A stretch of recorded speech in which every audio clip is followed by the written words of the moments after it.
12 जून 2025 को अहमदाबाद से लंदन जाने वाली एयर इंडिया 171 बहुत ही दुखद हादसे में क्रैश हो गई। उम्मीद लगाई जा रही है उस फ्लाइट के अंदर 250 के करीब लोग थे, यात्री थे, जो अब नहीं रहे। एक चार्टर है जो कहता है कि अगर कभी इंटरनेशनल फ्लाइट क्रैश हो जाए तो पीड़ित और पीड़ित के परिवार को कितना मुआवजा मिलता है।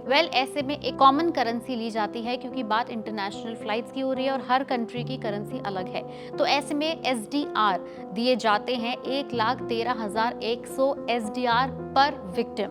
अब SDR होता क्या है? SDR होता है स्पेशल ड्रॉइंग राइट। ये इसलिए सेट किए गए हैं क्योंकि इंटरनेशनल फ्लाइट्स के अंदर इंटरनेशनल यात्री होते हैं, अलग अलग देश के निवासी होते हैं और उनको उनकी करेंसी के हिसाब से कॉम्पनसेशन एक तय अमाउंट में देना बहुत मुश्किल है। वैसे कॉमनली SDR को US डॉलर के हिसाब से नापा जाता है। आज की तारीख में अगर आप बात करें तो एक SDR की वैल्यू $1 के करीब है।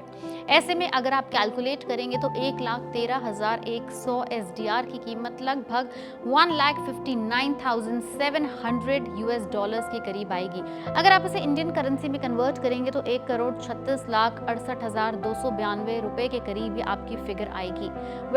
अलग अलग एयरलाइंस इसके अलावा भी अलग अलग तरह के कॉम्पनसेशन देती है। पैसेंजर्स के लिए अपनी तरफ से अलग कॉम्पनसेशन अनाउंस करती है, क्रू और पायलट्स के लिए अलग कॉम्पनसेशन अनाउंस करती है। ऐसे में उम्मीद लगाई जा सकती है कि इतने बड़े हादसे में स्टेट गवर्नमेंट या सेंट्रल गवर्नमेंट भी पीड़ितों के लिए कोई एक स्पेशल कॉम्पनसेशन अनाउंस करे, लेकिन अभी तक इस प्रकार की कोई खबर नहीं आई है ऑफिशियल सोर्सेज से। अब सवाल ये है कि क्या कोई विक्टिम फिक्स SDR से ज्यादा कॉम्पनसेशन के लिए भी क्लेम कर सकता है? तो इसका जवाब है हाँ, बिल्कुल कर सकता है।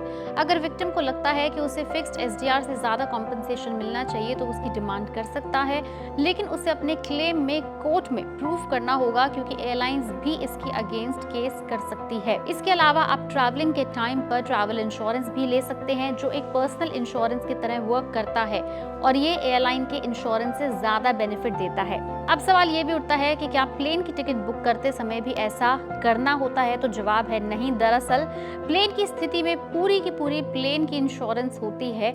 ऐसे में जब कोई प्लेन हादसा होता है तो इंश्योरेंस कंपनी प्लेन में सवार हर व्यक्ति को एक तय मुआवजा देती है। और क्योंकि एक इंटरनेशनल फ्लाइट थी, तो जब आप इंटरनेशनल फ्लाई करते हैं तो आपको वीजा रिक्वायरमेंट के तहत भी एक इंटरनेशनल फ्लाइट के लिए आपका ट्रैवल इंश्योरेंस लेना मैंडेटरी होता है। अब ये तय करता है अलग अलग ट्रैवल इंश्योरेंस पॉलिसीज और उनके अमाउंट के ऊपर, तो ये पर पैसेंजर अमाउंट डिफरेंट भी हो सकता है। लेकिन अभी हमें वेट करना पड़ेगा जब तक एयर इंडिया या फिर स्टेट गवर्नमेंट या यूनियन गवर्नमेंट की तरफ से कोई भी ऑफिशियल स्टेटमेंट कॉम्पनसेशन की ना आए, तब तक हम कोई भी अमाउंट डिक्लेयर नहीं कर सकते। बाकी ये एक डेवलपिंग स्टोरी है, इसलिए टाइम टू टाइम हम आपके पास अपडेट्स लाते रहेंगे। आप बने रहें पैसा लाइफ पर।